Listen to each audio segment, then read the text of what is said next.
Welcome to the reading of Chapter 8 of the book, The Secret Door to Success by Florence Scovel Shinn. My name is Nse and I'll be reading this along with you. So go ahead, grab yourself a cup of tea, coffee, water, get comfortable, and let's dive right in. Chapter 8, The Watchman at the Gate.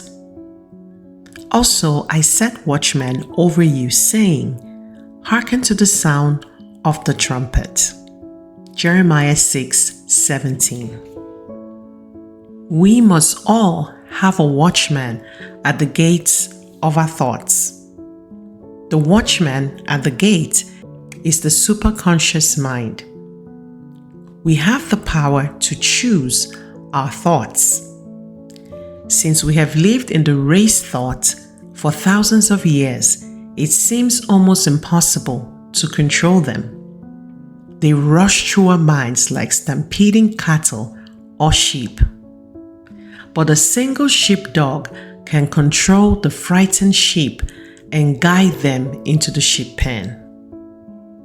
I saw a picture in the newsreels of a shepherd dog controlling the sheep. He had rounded up all but 3. These 3 resisted and resented. They bayed and lifted their front feet in protest, but the dog simply sat down in front and never took his eyes off them. He did not bark or threaten. He just sat and looked with determination. In a little while, the sheep tossed their heads and went into the pen. We can learn to control our thoughts in the same way by gentle determination, not force. We take an affirmation and repeat it continually while our thoughts are on rampage. We cannot always control our thoughts, but we can control our words. And repetition impresses the subconscious, and we are then the master of the situation. In the 6th chapter of Jeremiah, we read, I set a watchman over you, saying, Hearken to the sound of the trumpet. Your success and happiness in life depend upon the watchman at the gate of your thoughts. For your thoughts, sooner or later, crystallize on the external. People think by running away from a negative situation, they will be rid of it. But the same situation confronts them wherever they go. They will meet the same experiences until they have learned their lessons. This idea is brought out in the moving picture, The Wizard of Oz. The little girl, Dorothy, is very unhappy because the mean woman in the village wants to take away her dog, Toto.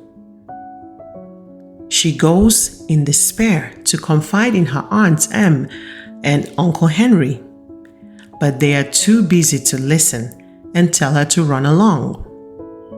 She says to Toto, There is somewhere a wonderful place high above the skies where everybody is happy and no one is mean. How she would love to be there.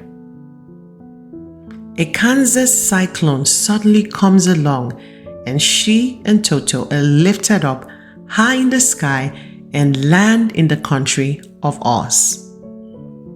Everything seems very delightful at first, but soon she has the same old experiences. The mean old lady at the village has turned into a terrible witch and is still trying to take Toto from her. How she wishes she were back in Kansas. She's told to find the Wizard of Oz. He is all-powerful and will grant her request. She starts off to find his palace in the Emerald City. On the way, she meets a scarecrow. He is so unhappy because he hasn't a brain. She meets a man made of tin. He is so unhappy because he hasn't a heart. Then she meets a lion who is so unhappy because he has no courage. She cheers them up by saying, "We'll all go to the Wizard of Oz and he'll give us what we want." The Scarecrow, a brain, the Tin Man, a heart, and the lion, courage. They encounter terrible experiences, for the Bad Witch is determined to capture Dorothy and take away Toto and the ruby slippers which protect her. At last, they reach the Emerald Palace of the Wizard of Oz. They ask for an audience, but are told no one has ever seen the Wizard of Oz, who lives mysteriously in this palace. But through the influence of the Good Witch of the North, they enter the palace. There, they discover that the wizard is just a fake magician from Dorothy's hometown in Kansas. They are all in despair because their wishes cannot be granted. But then the Good Witch shows them that their wishes are already granted. The Scarecrow has developed a brain by having to decide what to do in the experiences he has encountered. The Tin Man finds he has a heart because he loves Dorothy. And the lion has become courageous because he had to show courage in many adventures. The Good Witch from the North says to Dorothy, "What have you learned from your experiences?" And Dorothy replies, "I have learned that my own heart's desire is in my home and in my own front yard." So the Good Witch waves her wand and Dorothy is at home again. She wakes up and finds that the Scarecrow, the Tin Man, and the lion are the men who work on her uncle's farm. They are so glad to have her back. This story teaches that if you run away from your problems, they will run after you. Be undisturbed by a situation and it will fall away of its own weight. There is an occult law of indifference. None of these things move me. None of these things disturb me. We might say in modern language, when you can no longer be disturbed, all disturbance will disappear from the external. When your eyes have seen your teachers disappear. I set watchmen over you, saying, "Hearken to the sound of the trumpet." A trumpet is a musical instrument used in olden times to draw people's attention to something, to victory, or to order. You will form the habit of giving attention to every thought and word when you realize their importance. The imagination, which is the scissors of the mind, is constantly cutting out the events to come into your life.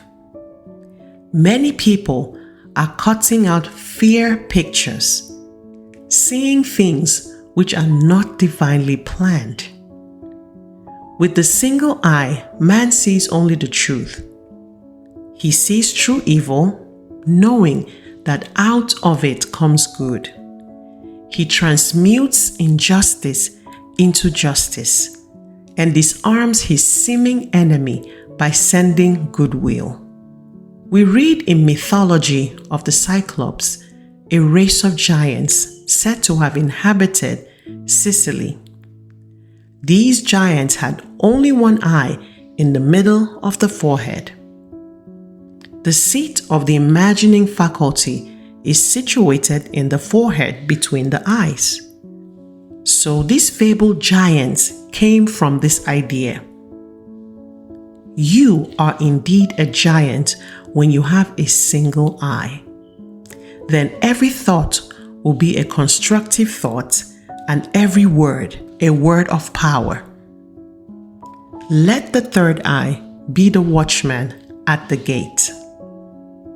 If therefore thine eye be single, thy whole body will be full of light. With a single eye, your body will be transformed into your spiritual body, the body electric, made in God's likeness and image, imagination. By seeing clearly the perfect plan, we could redeem the world. With our inner eye, seeing a world of peace and plenty and goodwill. Judge not by appearances. Judge righteous judgments. Nation shall not lift up sword against nation, neither shall they learn war anymore. The occult law of indifference means that you are undisturbed by adverse appearances. You hold steadily to the constructive thought which wins out. Spiritual law transcends the law of karma. This is the attitude of mind which must be held by the healer or practitioner towards his patient. Indifferent to appearances of lack, loss, or sickness, he brings about the change in mind, body, and affairs. Let me quote from the 31st chapter of Jeremiah.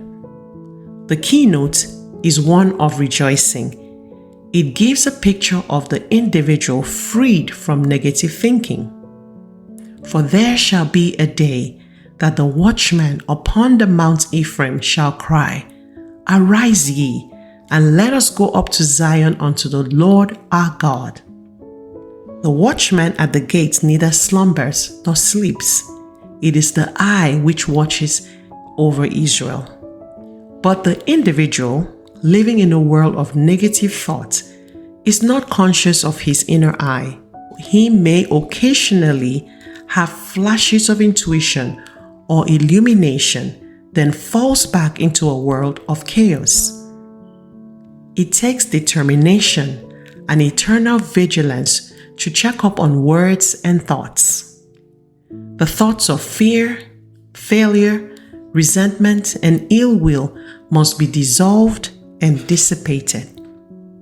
Take the statement, Every plant my Father in heaven has not planted shall be rooted up.